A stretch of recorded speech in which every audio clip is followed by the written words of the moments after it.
वक्रतुण्डा महाकाय सूर्यकोटि समप्रभा निर्विघ्नं कुरु मे देव सर्वकार्येषु सर्वदा। सरस्वती नमस्तुभ्यं वरदे कामरूपिणी विद्यारम्भं करिष्यामि सिद्धिं भवतु मे सदा।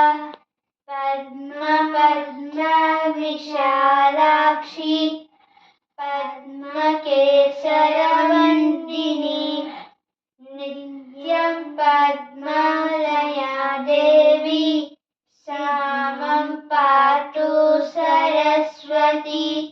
भगवती भारती पूर्णेन्दु ब्रह्मानना गुरुब्रह्मा गुरुविष्णु गुरुदेवो महेश्वरा गुरु साक्षात् परब्रह्म तस्मै श्री गुरवे